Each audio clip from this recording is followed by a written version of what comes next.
Good morning. My name is Lise Grande, and I am the President and CEO of the United States Institute of Peace. USIP is a public institution established by Congress in 1984 to work with partners around the world to prevent and help resolve violent conflict abroad. The Institute is delighted to welcome everyone this morning to a conversation with His Excellency, Dr. Moeed Yusuf, Pakistan's National Security Advisor. As U.S. troops withdraw from Afghanistan and violence escalates, everyone in the region and everyone involved in Afghanistan is faced with new realities. For Pakistan most particularly, the future of their relationship with Afghanistan and with the Taliban is of the utmost importance. Beyond Afghanistan, Pakistan, China, and India, all nuclear-armed countries, create one of the world's most dangerous strategic stability environments. As partnerships between the U.S. and India, the U.S. and Pakistan, China and India, China and Pakistan, as they evolve, this set of relationships becomes more complex and arguably the region as well. There are many positive opportunities on the horizon that both Pakistan and the United States can seize, including economic cooperation, shared democratic commitments, trade, and cultural exchange. We are honored to have His Excellency, Dr. Yusuf, here to discuss how Pakistan is approaching these and other issues. Dr. Yusuf, we're honored to welcome you back to the Institute.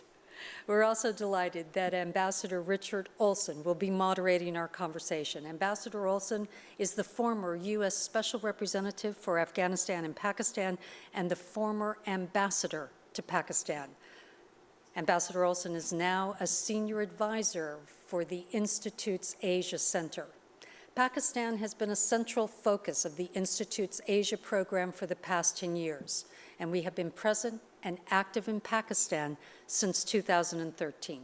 We invite our virtual audience to submit your questions via the chat function on our website and to engage with us on Twitter using the hashtag USIP Pakistan. Ambassador Olsen, over to you. Thank you very much, Lise. And let me offer to you, Dr. Yusuf, my warm welcome back to USIP. It's a real pleasure to have you back here at the Institute. I'm going to jump right into a few questions, if I may. But I do want to remind the audience that if you have questions, please submit them through our website, and we will have a Q&A session with Dr. Yusuf at the end of the session. Dr. Yusuf Moeed, you're here on a trip to visit with senior U.S. government officials.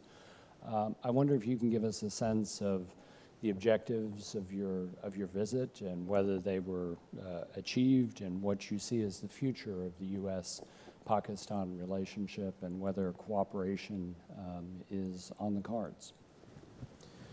Thank you. Thank you, Rick. Please call me Moeed throughout. I'm uncomfortable otherwise. Let me first thank Lise, Andrew, USIP. This is homecoming in the true sense. I haven't been back since I left for Pakistan and took up this position. I was glad to see old colleagues and friends and a place that remains and will remain very near and dear to me. So, Rick, this trip is essentially a continuation of the Pakistan-US engagement that we've been having. In May, the US National Security Advisor and myself, we met in Geneva. It was the first high-level physical contact with the new administration, where we discussed how a broad-based holistic relationship should move forward. Certain very specific decisions were taken. One, that we will cover the entire gamut of the relationship. It will not be issue-based. We do not want the relationship on both sides to be from any third lens, Afghanistan, China, India, whatever. And also that we should have set goals and timelines on how we move forward. The important point to note is that we are in total agreement that we want to focus on substance, first of all, achieve things, and optics can then be attached to that. That's why people have not been hearing too much about it. I've had these questions even in this town. Why don't we know? Well, because we're very focused on substance, but there's progress on things like climate change. US was very gracious in providing Pakistan support on COVID and the vaccines, energy.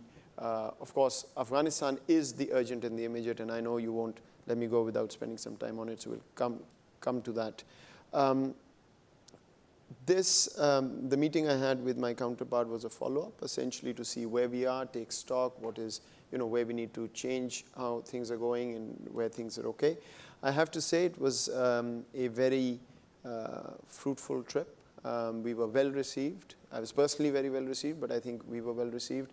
I also had a senior colleague from the security side with me because we had to have conversations on the security relationship as well. Positive, constructive, realistic, and that's exactly how we should be moving forward. So I'm actually going back today very happy with the progress. I have to say there's a very concerted effort that I see by the US administration to move this forward and the commitment to the relationship. And that's what we came here to affirm, apart from discussing the urgent issues of Afghanistan and the rest. So it's been, I think it's been a good, candid, not when diplomats say candid it means bad, really candid, good, focused conversations on how we move forward, and that's exactly what we want. Well, that sounds like a very broad agenda, and I think we'll want to try to cover some of those points during the discussion. But I do want to, not surprisingly, as you suggested, jump into the urgent Sure. at the beginning and talk a bit about Afghanistan. You may have seen that the UN Security Council issued a statement earlier this week saying essentially that there should not be a return of the emirate and calling for eschewing a violent takeover. And I think that, especially the latter point, largely accords with Pakistan's position. Pakistan, as I understand it, and correct me if I'm wrong, does not favor a violent takeover in the current circumstances. But the military situation is difficult, it's fluid, and the Taliban seems to have some advantage. So does Pakistan have a view on how a military takeover can be prevented? Rick, Pakistan's first view is that peace in Afghanistan is non-negotiable for us. And this is not a sort of statement for, for the gallery. It's an existential issue for us if Afghanistan goes through protracted conflict and instability and continues to do so. Afghans have suffered more than anybody in the past 4 decades. They deserve peace, this goes without saying. But I think the sentence is incomplete till I also emphasize that Pakistan has suffered for 4 decades. A war next door has spilt over, had created serious societal distortions. You know that Pakistan still hosts over 3 million Afghan refugees at a time when, even many of the Western countries have taken very strong nationalistic positions on this. We treat Afghan refugees like anybody else. 70% of them work and live across Pakistan. If there is protracted conflict, we fear, and some argue it's inevitable if that happens, a spillover. Spillover in terms of potentially displacement of people, which frankly we are not in a position to entertain it, at this time, unlike the past. Spillover in terms of if people come, they will be wrong, undesirable kind of people who come. The entire Pakistani Taliban sits in Afghanistan across the border from us. They will find opportunity to target Pakistan even more so than they have been. We fought very hard for the counterterrorism gains in Pakistan. You've seen it yourself, where things were 10 years ago and where we are now. We don't want to lose them under any circumstances. But most importantly, protracted conflict in Afghanistan undermines Pakistan's transformed vision for itself, which is a paradigm focused on geoeconomics, which is a paradigm that puts at its core regional connectivity and regional peace. Now you tell me, if Pakistan wants regional connectivity, we have a north-south corridor with China. How do we create a westward corridor from Central Asia? The republics are desperate to have access to Pakistani seas unless Afghanistan is peaceful. How do we talk about regional peace unless Afghanistan is peaceful? How can we tell the investors of the world who are interested in Pakistan that there is a place that's very unstable next to us, but don't worry, that doesn't affect the region? That's not possible. So for us, peace is absolutely non-negotiable. For some others who are far away, maybe it's a priority. I know for the US it's non-negotiable, but others may not hurt in the way that Pakistan will. We can't even entertain the question of what happens when there is protracted conflict. All our energies are going into and must go into, with the US and Pakistan visibly partnering on how to get to a political settlement, how to get to what the Troika Plus or the statement that you've mentioned is talking about. A compromise is inevitable. It is not possible for either side to get what they want on the battlefield. There are many other Afghan political actors who have to have a say, but it's Afghans who must decide their future in a room so that we avoid this protracted conflict. So you say peace is non-negotiable, and I think probably many people here in Washington would agree that peace is very important. But I suppose the question is how this peace can be brought about. What are the modalities that are necessary? Does Pakistan have a view on that? And especially given that it does seem at the moment that the Taliban is very bent on securing a military victory. And this raises the question, there have been assertions over the years that the Taliban have changed, but it certainly begins to look like the Taliban is the same old Taliban that it has been over the course of decades, and is now pursuing what it perceives to be its military advantage. So is peace possible? And if it is, does Pakistan have a way, a modality, a plan for getting there? My instinct whenever I'm asked this question is go back to my scholarly life and quote my own books to tell you why it must be possible, even if the probability may seem low. But I'll resist that temptation and say this much, Rick. I don't think it's important at this point to discuss how much who has changed, how much who will compromise. Will the Afghan government do what is needed? Would the Taliban, would other political actors in Afghanistan or in the region?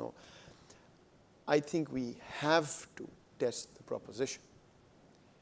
I mean, at this point, if we were to go on assumptions that lead us to decide there's no point having a political conversation, or, well, it's actually not going to work out, I'll tell you what's going to happen.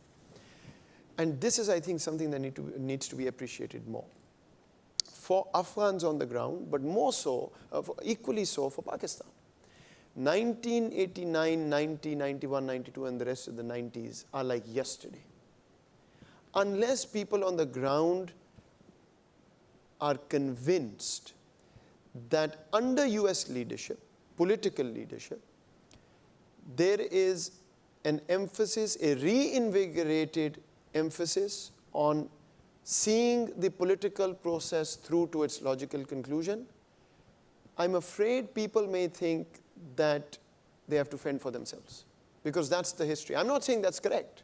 I know that we are still invested. I know Pakistan and US, I know for a fact, have agreed to work together and move forward. But the messaging on the ground has to be totally clear that we will go to any extent needed in terms of trying to patch this conversation up among Afghans to take it to its logical conclusion, which is end violence, no forceful takeover, compromise, and find a way forward. So, there are tons of assumptions here. I just don't think we have time for that. Let's focus all our energies to get to this political dialogue with empowered people sitting in the room who can take decisions for all sides, respectively, and move forward.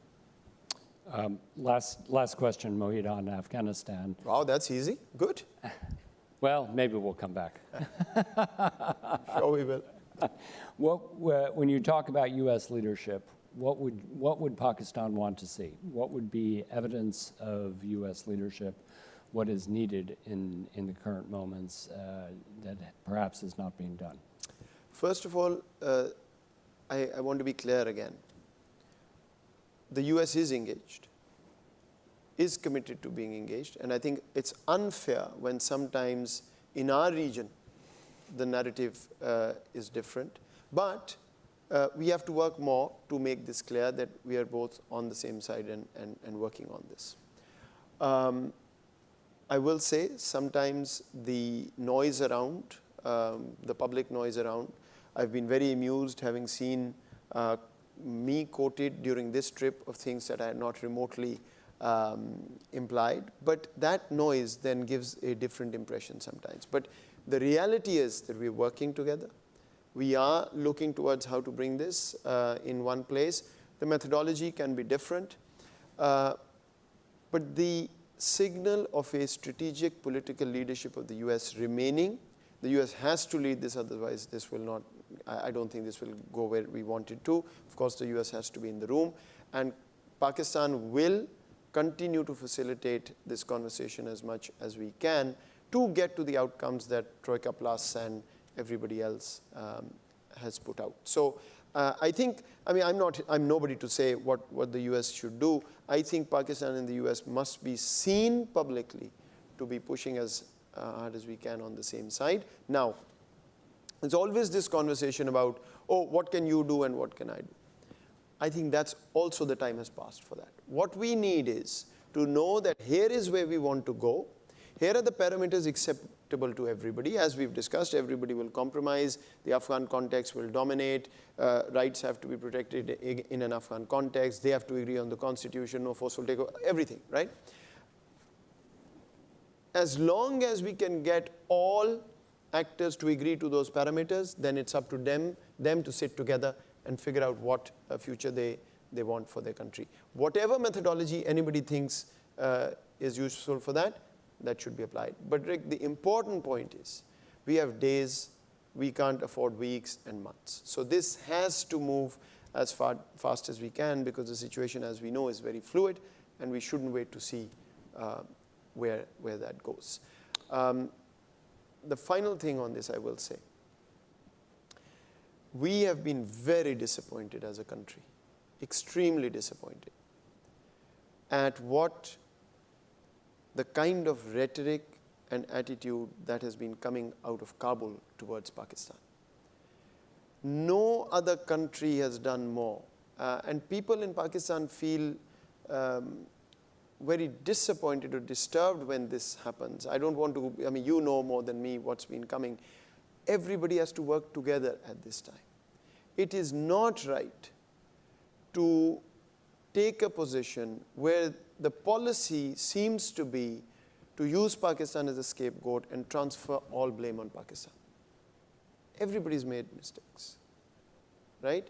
But Pakistan has actually suffered for a war that was not of our making. So I would just encourage everybody to be civil about this, and let's figure out how to work together. We are still telling the Afghan government we want to help. We've offered an upgraded trade and transit agreement, talking about virtually everything that can get this through. No other country can support Afghanistan's economy like Pakistan just because of geography. We can extend our connectivity. We've even said we should think about co-investment between Pakistan, Afghanistan, US, China, others for Afghanistan's sake. The ROZ legislation, I know, is again sort of, being tabled. We can set up manufacturing units in Pakistan where Afghan raw materials can be processed, giving Afghanistan a lot of foreign exchange. Keep in mind, we're talking of the politics, but nobody's really talked about an economic plan yet. So we are very much there, but I personally am very disappointed. It shrinks our space to work positively on this issue when this kind of vitriol rhetoric is heard all the time. Okay, I'm going to renege on my promise and ask one last question on Knew that. Afghanistan. What does Pakistan bring to the table? Does Pakistan have leverage over the Taliban, and can it bring the Taliban to the table? Less and less. When the troops withdraw, the leverage decreases. When the Taliban make gains on the battlefield, logically the leverage decreases, right? Everybody in the region, including the US, is involved in talking to them directly. Pakistan has never insisted and will not insist. In fact, it's very good for Pakistan if others feel they have the leverage to get to the end point. Our only goal is the end point, which is end of violence and inclusive political settlement based on necessary compromise at this point, and moving forward from there. So others can do it. That's absolutely great. Whatever little we can do, we will keep pushing. But frankly, it's not much at this point because it's periodically decreased. It wasn't much to begin with. But I know others have a lot of good contacts, including the US, through the Doha process and otherwise. So everybody should use their leverage on the Taliban, also on the Afghan government, also on everybody else who has to sit in the room to make sure that we get where we want to get. Okay. Would like to shift now to geoeconomics. My understanding is, correct me if I'm wrong, that Pakistan's policy shift announced this year is to shift from a traditional geopolitical strategy to a geoeconomic strategy, which, if I understand it, is leveraging Pakistan's geographic position for economic benefit as opposed to purely security questions. But I suppose the first question will be in that regard.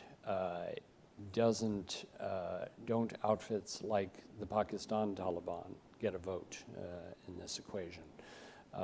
Is there going to be a persistent security concern about the TTP that would make the implementation of geoeconomics difficult? Yes. I think, look, any security concern will make the implementation of geoeconomics suboptimal. There are three strands to Pakistan's geoeconomic strategy. And by the way, I will mention, these are words and, we say these in passing. This is a clear signal from the Pakistani government and state on where Pakistan wants to go. Mm-hmm. This is the conversation we used to have in this town for years and years. Yeah. And here it is, situated at the core is economic security. There's tons of conversation in this town over the years, civil, military, whatever. You've heard from every single person in one voice, this is where Pakistan wants to go. It's major. Regional connectivity. We've talked about Afghanistan. How do we get an optimal regional connectivity till we have a corridor of stability or stability in Afghanistan that offers us a corridor of connectivity? The East, unfortunately, is a very sad tale of an acrimonious relationship that's gone on. And I will tell you, Rick, I'll challenge you to tell me what else do you think Pakistan should do to signal that we want to live like civilized neighbors with India, we want to move forward. I have to tell you, I've been personally invested and involved. The ideology that is being espoused in New Delhi right now, that I'm not saying, the world is saying and writing about, unfortunately is leaving no space for us to move forward on that. I will also take this opportunity to just say that when we talk about Afghanistan and instability and TTP and other groups, we must also not ignore state actors deliberately perpetrating terrorism and instability inside Pakistan. I'll leave it at that. So, connectivity. Second piece, development partnerships. You want to get investors, you want to get corporate America, corporate China, everybody. How do you do that if there is instability or security concerns, right? And then regional peace underpins all of this and peace within Pakistan. So you're absolutely right. And that takes me back to where I started. Peace in Afghanistan is absolutely non-negotiable. If we have a spillover effect in Pakistan, it hurts our vision. And the vision is everything where, in terms of where a country wants to go. So yes, and that is why we are working very hard on making sure that, no spillover happens from Pakistan. Already there's been an uptake of terrorist violence in some of the border areas, all linked, frankly, to a third country. And that's a problem. And I implore people who study this to see why India is behaving the way it's behaving. But again, I'll leave it at that. You are absolutely right. We cannot afford instability, and that's why we are obsessed, frankly, no less, with helping everybody find a settlement in Afghanistan.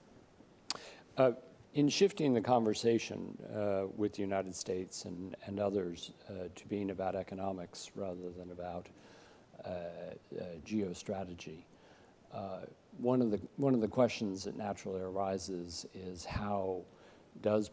what steps does Pakistan take to encourage investment, to encourage exports, economic reforms? And bear in mind, you're the National Security Advisor, not the National Economic Advisor, but can you give us a sense of what the reform program is that Pakistan has in mind to encourage investment and encourage a conversation about geoeconomics? Trust me, my boss asks me more questions about economic security than anything else, because that's really where the focus is.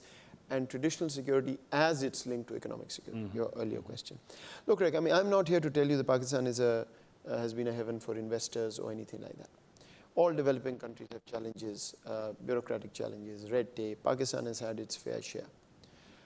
What I can tell you is that this is at the top of the mind of the Pakistani leadership on how we create a more friendly business environment. Now, I think Pakistan is the second or third highest gainer in terms of rankings on ease of doing business. In, I think 2020 report hasn't come out, but 2019, we will improve further in 2020. This is the rankings, the global rankings. We have drastically cut down on regulations. The comparison we do for ourselves with the region, we are now definitely more liberal in terms of how the investors and the trade concessions look. We are one of the very few countries that have recorded net positive growth during COVID. You know how badly the region has been affected. And now the international rating agencies are clearly saying, despite COVID, that Pakistan's moving in the right direction. Record forex and remittances and whatever. So we do feel confident that we are in a space where more investment and more Pakistan will be lucrative for this, fifth largest market in the world. And you know this better than me, that those American companies and multinationals who work in Pakistan make astronomically higher profits than their global profits. You know, you name it, Coca-Cola, and I was giving an example yesterday somewhere. One of the former heads of Coca-Cola in the region was at a dinner with me who said 22% profit, which is out of the park. And so, yes, challenges, we are working on those very, very, very diligently, but the profits, return on equity in Pakistan, I think is higher than ever before and much higher than the comparable destinations for corporate America. The issue, Rick, when it comes to the US is twofold. One, it's the narrative on Pakistan. And there I'd frankly implore you and request you as USIP and others in town. I'm not asking you to have a positive conversation on Pakistan. I'm not asking you to ignore whatever challenges you think there are. I'm not asking you to agree on everything I say on Afghanistan. But I do think that such an important country, that the US says is such a critical country, with a 70-year history of a partnership, does have a conversation in this town about 220 million people, about the fastest growing digitization space, about a consumer market, about a re-export potential. Where are those seminars? Where are those conversations? Let's start having a Pakistan studies program and a conversation that program would have, rather than just talk about Pakistan in the terrorism space or whatever that may be. And second is a technical issue. We are working with our US counterparts, and inshallah we'll sort of get where we need to, is a sort of lingering travel advisory, which increases insurance premiums and dissuades US companies from going. But as I said, we're working on that.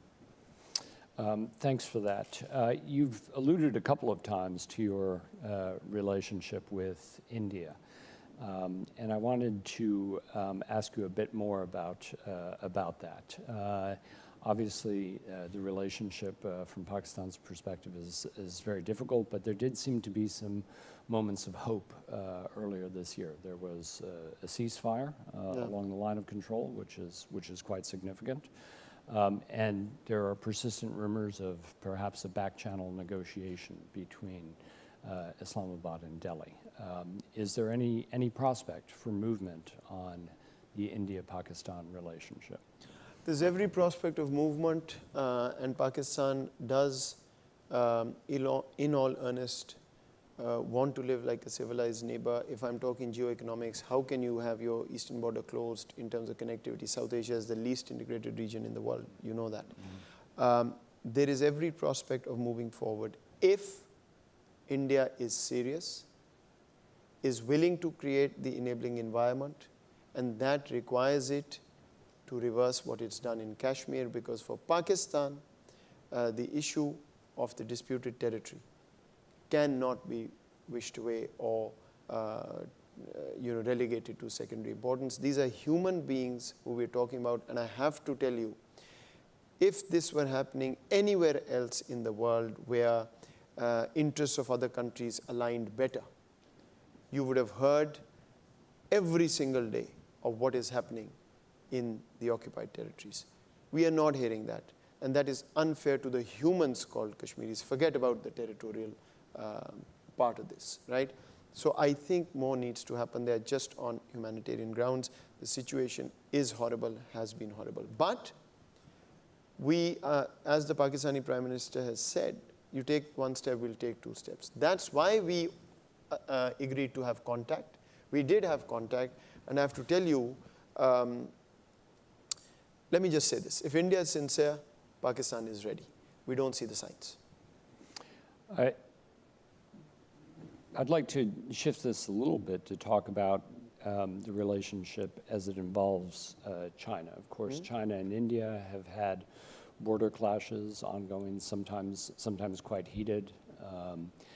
How do you see the new dynamics in the region affecting the possibility for escalation as Pakistan strengthens and deepens its relationship with China, India strengthens and deepens its relationship with the United States?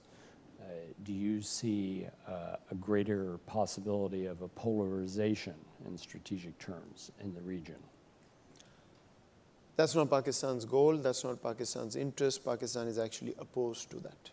Again, if I talk geoeconomics, we are the geography that can be the melting pot for positive global economic interests in the region. We are the country that created the opening for the US in 1970. Yeah.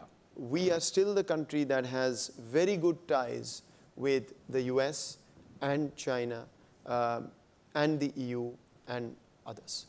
The Muslim world, of course, included in this. I don't think there's any other country that can speak in such a friendly manner to all other Muslim countries in the world. What we have been saying again and again is, why even talk about camp politics and which camp? Pakistan is looking for good development partnerships with the entire world. Nobody has asked us, in China to not work with the US. We are a sovereign country. We want to work with everybody. There should be no signals that could give people a second thought on whether the US is really interested in working with Pakistan in such a positive manner. Again, as I said, very good conversations. I think it's as far from the truth. There is commitment on both sides, but the public narratives sometimes do impinge on this. To be clear, our relationship with China will go from strength to strength. We are strategically aligned in terms of the geography. CPEC is purely an economic initiative, but it has brought billions of dollars into Pakistan for energy, for infrastructure. It's a no-brainer that we will continue to build that relationship. we want our relationship with the US to continue going to new heights as well, right? That's the way we are approaching this. That's where we want to go with this. Now, I will say one thing.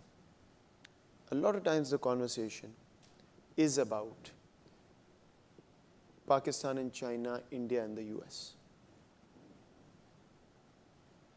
What is the dollar figure of trade between India and China today? I don't know. 80 to 100 billion dollars. Where is Pakistan and China? 1/4, somewhere there. So is this a logical conversation? We hear that the US, Indo-Pacific and all of that, great, sovereign decision, you do that, as long as it's not targeted at Pakistan. The important thing to keep in mind, Rick, is that no action by anybody should embolden a country to create further instability in the region. That, I think, is the important point to note. Why do some concerns come up, if I were to be honest? Again, a sovereign US decision, how to operate with India. We are not in a zero-sum game. Absolutely not. Military sales, technology, building up India, perhaps as a counterweight to China, whatever it may be. Blocking technology to Pakistan, blocking platforms to Pakistan, even non-US technology to Pakistan. Whatever the reason may be, but then the minds in Pakistan ask this question of people like me, who are sometimes, seen to be too soft on the question of the US. Is this for real? You are telling us it's such an important relationship. This is what we are reading and seeing. So again, I repeat, we've had very good conversations. I have no doubt about the commitment on both sides. We are moving forward. But these things do come up, so I should mention it, that there should be nothing that anybody can pick up in Pakistan and say, is the US really asking us to go into further towards China? Is it not interested? That's not the reality, but the optics. Today is a day when, one cannot forget.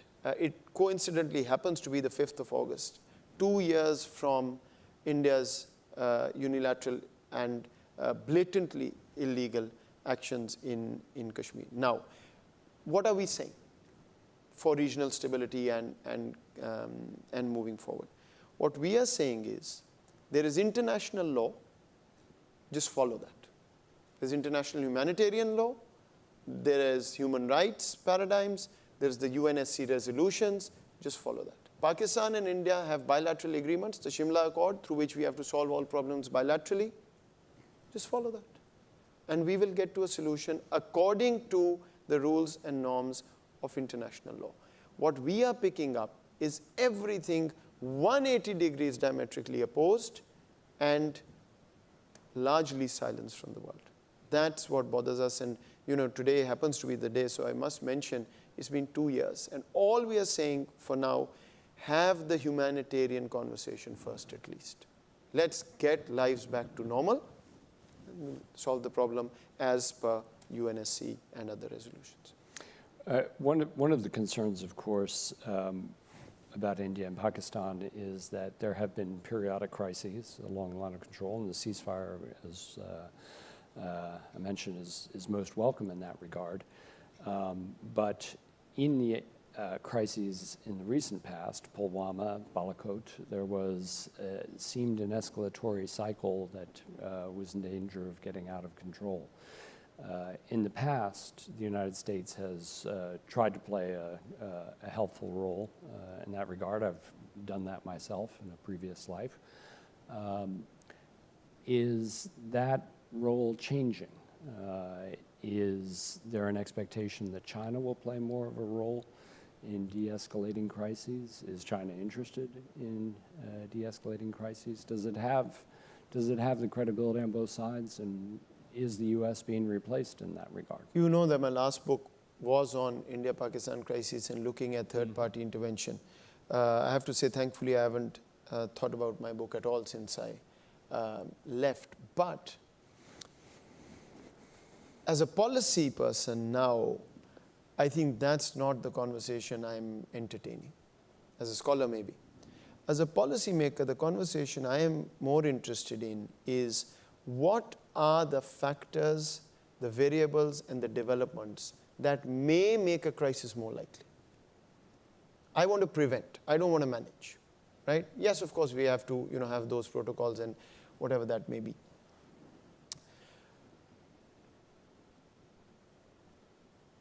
Emboldening of one of the parties to the conflict or acrimony or whatever, when it has shown that it is willing to cross over an international border of a nuclear power to satisfy whatever domestic political concerns or pressures it may have, when it got the response that it deserved and still managed to turn that around into a domestic political conversation of we've taught Pakistan a lesson or whatever, where should you point? To the country that is saying geoeconomics, connectivity, move forward, solve disputed disputes between us. That is the one who initiated the conversation about the LOC understanding. I have to be clear about this. For months, Pakistan was saying it. And when India said, we're ready, we said, absolutely, we don't want to kill innocent people. Nobody should. But innocent people were dying because of Indian shelling and everything else. There's only one capital this conversation needs to happen. Because if that capital is ready to behave as neighbors should and find a way forward, we won't have to manage any crisis. At this point, frankly, there is, unless you tell me, I don't know what a conversation with Pakistan looks like, because we are saying everything that we are saying, and we have absolutely no interest in crises in the region, because that hurts our vision. Last point, I have to go back to this. You can't just expect that somebody continues to create instability in my country and we just keep looking the other way. These are the things that need to be discussed with another capital, not us, and hopefully if better sense prevails, we won't have to talk about management. Final question, and then we're going to turn to the audience. So I encourage our members of the audience to send in questions through our website. You spoke about the humanitarian situation in Kashmir, and Pakistan has been quite prominent in calling for the rights of the Kashmiri people. But the position of Pakistan, in contrast with regard to the Uyghurs, fellow Muslims in China, does not seem to attract the same attention. I wonder if you can explain the difference between how Pakistan views the situation with regard to the Kashmiris and with regard to the Uyghurs. I think, first of all, the comparison is misfounded. In case of Kashmir, I'm talking about my territory, which is disputed, internationally recognized, and I'm talking about people who I, as Pakistan, know do not want to be in the situation that they're in, and they want to be with somebody else. I mean, you have to have a plebiscite to decide that. That's what we've been asking for. So I think there's no comparison. It's like talking about somebody in Texas and somebody somewhere else, right? We are nobody as a country to interfere in another country's affairs. That said, I will tell you very clearly, we have a relationship with China which is so transparent that we can have every single conversation we want and generate confidence in the responses that we give to each other. Every conversation we want happens in private as we want it. China is totally transparent with us. We have even visited the region, and we do not share the Western depiction of this conversation. That said, I think rather than asking this question to me, frankly, everybody has access at the state level to have these conversations directly if that is of interest. For Pakistan, Kashmir is our issue.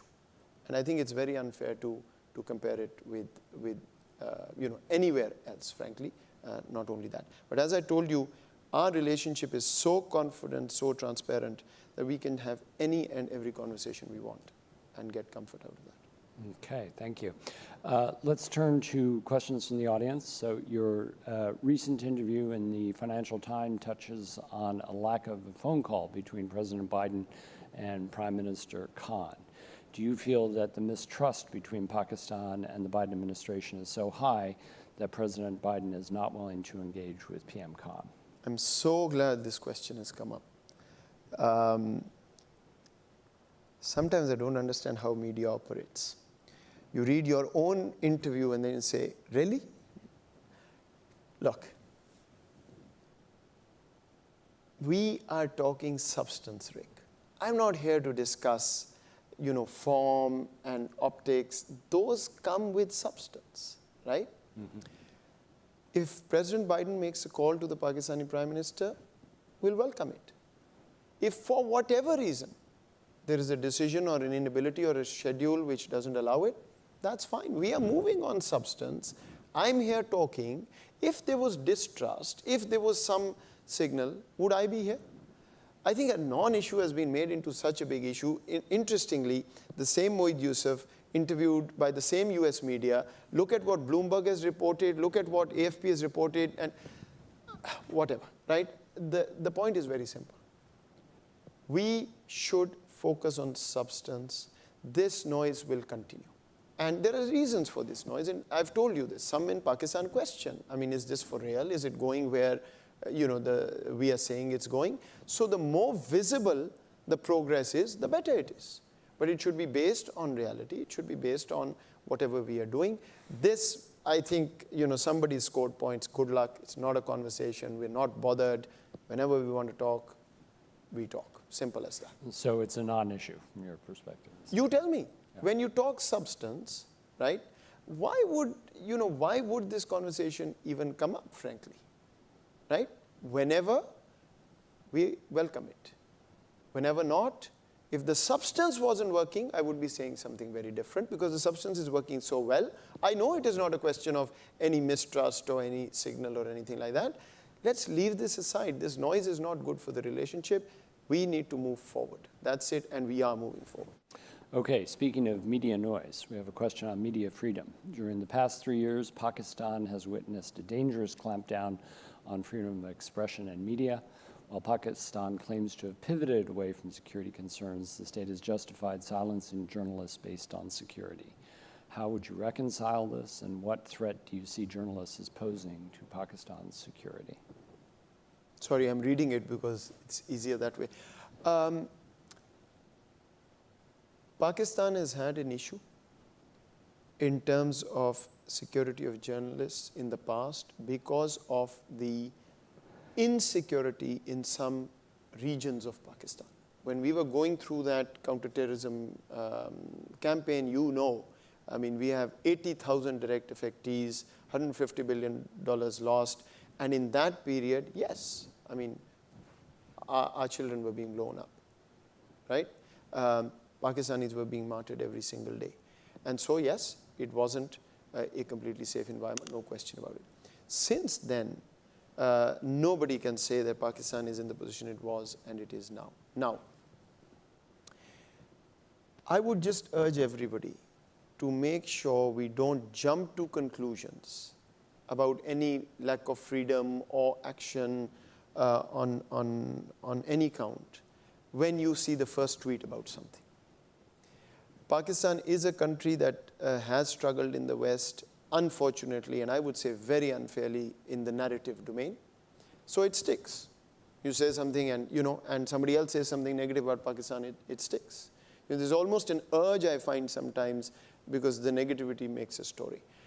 Every single incident that comes up, we investigate, and whatever needs to be done, if there is a problem, it is resolved. What I will tell you, Rick, is that this government has invested more time in human rights writ large and freedom. Even though I know the narrative is different when it's heard in the West, we are really committed to this. I hope you won't expect somebody like me sitting where I'm sitting and condoning anything less. So that is happening. Anything that comes up, we do actually very seriously look at it. But being in the position I'm in, friends were telling me just before this event that every time I read something about you in the news, I think about whether Moeed would have said this or it's been quoted out of context. Pakistani media is, we have 100 TV channels, newspapers. They don't spare us. Let me just say this much, me included. And that's good. We need to have critique. We need to have conversations. That's how states improve. And I personally, of course, but the state is very much open to that. Well, there is, of course, a robust media environment in Pakistan, but there have been these allegations of disappearances and journalists being called in for interviews, in some cases having disappeared temporarily or, unfortunately, in some cases permanently. So it does seem to the outside that despite some serious progress in some human rights areas, including the banning of torture, which was recently passed through the legislature, that there has been a deterioration of the space for civil society and freedom of expression.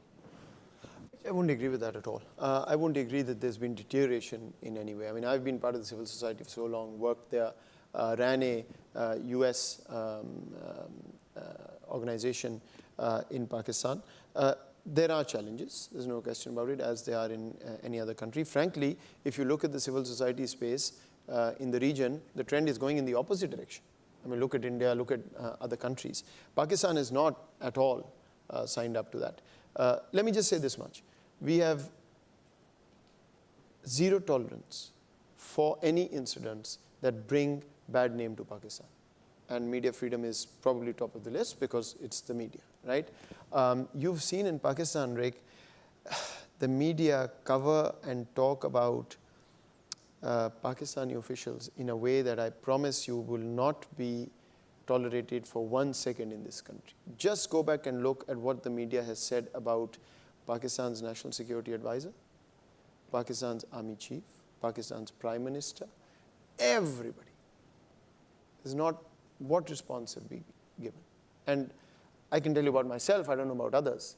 Each one of them is untrue. And if you don't know that, then I don't know who knows it, right? But it is not true that we clamp down.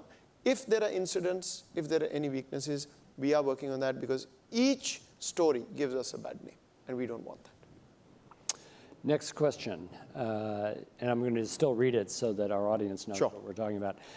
The horrendous case of Nur Muqaddam's murder in Islamabad has raised the issue of violence against women in Pakistan. Most female victims do not enjoy the same level of attention, nor do they receive justice. The serious threat to women across Pakistan, a lack of recourse to justice, is an internal security threat. How does Pakistan plan to address this as a societal and structural problem? Number one, it is not an internal security threat, it's a national security threat. That is why even in our new national security policy, which is part of what I have to look after, gender and security is a key pillar. No modern country can progress without empowering women. It's as simple as that. In terms of employability, in terms of space, in terms of safe space, if we want to go where we want to go, we have to do this. Sorry, you've taken away the question, if you don't mind. I'm reminding myself of what I had to answer. This case that has been mentioned has really shaken up the country. Yeah. Terrible case. Terrible case. But clearly we know already it's an individual, a state of mind, which is of course not representative anywhere of any other. But really it's, I can't explain it. The difference, Rick, is we are under this government very openly, not only passing legislation, not only bringing in rules, but talking about any problem we have. And if there is any concern, the worst way to address it is shove it under the rug, right? We're having open conversations. That's why legislation is there. That's why the rules are there. They're being implemented. I would tell you honestly, more is being done in terms of women empowerment under this government than ever before. It may not make the news because that's the positive story, but it's happening. And we're very much committed to this because, as I said, without further empowering women, We now have, as you know, parliamentary quotas. We have very senior officials. The public space is now actually rife with very, very sort of capable colleagues. And we need to do more, and we will continue to do more. Okay, next question concerns Al-Qaeda and Daesh. How much of a threat are Al-Qaeda and Islamic State Khorasan to regional stability right now? How does Pakistan see the threat evolving? To what extent have they spread beyond Afghanistan? I really don't know. I don't have the up-to-date information on where they are. You know what I know. I didn't sort of check up on this before I came, frankly. What I will tell you is, this is where, if Pakistan and US are not seen committed to being on the same side, this disease will raise its head again for the region and beyond. Look, Rick, let me make a slightly controversial point. History will judge us. Whether we all collectively as the international community made the same mistakes we promised we would never make, the mistakes of the 1990s, or have we really moved away? Pakistan's insistence is we must move away completely. So anything that harkens back to that is bad. You create a security vacuum, you can call it Al-Qaeda or ABC, there will be these actors that will find space. Pakistan cannot afford it. Maybe some think that countries far away can afford it. We've just gone through 20 years knowing that we don't want to go there. So if anybody is thinking about this, that this is now going to be only the region's problem, that's, I just don't know how somebody can say that, frankly. And so it is critical that we have a clear framework to make sure that shared threats do not arise. Pakistan's already made clear that it will only do what it can and what it says. And wherever that sweet spot of mutual threat analysis is, Pakistan, US, and others should work on that. Otherwise, frankly, this problem will remain. Let me also say, I heard from somebody that I had said that if it's not the US and Pakistan, Pakistan has other options. Let me be categorical. Neither Pakistan nor the US have a better option. We have to work together to make sure that the history of the 90s in Afghanistan is not repeated, because what came at the end of that, nobody in their right mind wants to consider. Next question is about the Financial Action Task Force. Please discuss any concrete measures that Pakistan has taken to address the FATF concerns. And more broadly, I would add, where do you see the FATF process going? This would take about an hour to respond to. That's how much Pakistan has done. But I don't want to go into the details. Let me just put it this way. We got the most onerous action plan, country plan. Every country has weaknesses in financial systems. We needed to improve, and we are improving. FATF's own report tells us that we have completed 26 out of the 27 agenda items that were provided to us. And then there's another process in which I think there were 70 odd, and we've got to, all but maybe 3 or 4 or whatever. So progress has been intense. It's a whole of government effort, not to satisfy anybody else, but because our own investment financial landscape suffers, right? The problem has been explained better than I could by the Indian External Affairs Minister last month, where he said triumphantly that India has ensured that Pakistan remains in the FATF so-called grey list. I'm paraphrasing, these were not his words. It's a technical forum where serious, powerful countries sit and evaluate countries to make sure their financial systems are not being misused for terrorism. We have approached it as a technical forum. And here is another country indicting all the FATF members by saying we've influenced it politically. Where does this leave the conversation? We have constantly said, tell us where we are deficient and we'll work on that. And FATF's own regulatory system, or whatever, the charter, whatever you call it, says that if a country has achieved all or nearly all, there is no justification for it. So if 26 out of 27 is not nearly all, I'm not sure what the definition of nearly is. The point is, Rick, for our own sake, in our national interest, just like our Afghanistan policy and the conversation is purely in Pakistan's selfish national interest, in our selfish national interest, we have done more than any country would have done in this short period of time. Now we find countries who are weaker in their protocols, financial protocols, are in the so-called white list, and we are still in the gray list. And the conversation now seems to be about terrorism and other things, not financing of terrorism. We find it unfair. I think technically we've completed and done everything. And it's an ongoing process. We will keep improving. But there, nobody has been able to tell us why, on technical grounds, Pakistan should still be where it is. And I think, as I said, the Indian official has made it absolutely clear why this may be the case. We don't say that. We are still saying it's a technical forum. It shouldn't be influenced. He seems to suggest that he's successfully influenced. It's very sad if that's true. I'm afraid, unfortunately, Moeed, we are out of time. So once again, welcome back to USIP. It's a pleasure to talk to you on the center stage here, and do come visit us again. And thank you very much. Let me end by, if you allow me, Please. reiterating. If anybody has any concerns or second thoughts about the positivity in the Pakistan-US relationship, remove that. This trip has been good. I want to thank everybody who's received me, including USIP. We have a plan. We are moving forward. We are on the same side. That said, my last word would be, whatever's happened in Afghanistan, we're in a difficult situation, all of us. This is not the time to look around and see where to shift the blame. We could go on and on. But we do sense, not here, but elsewhere, that Pakistan is being used as a scapegoat. That's not healthy for anybody. You know this more than me, how closely Pakistan, US, and others have worked on this issue. You know how much Pakistan has lost. And it really then makes a positive conversation very difficult back home.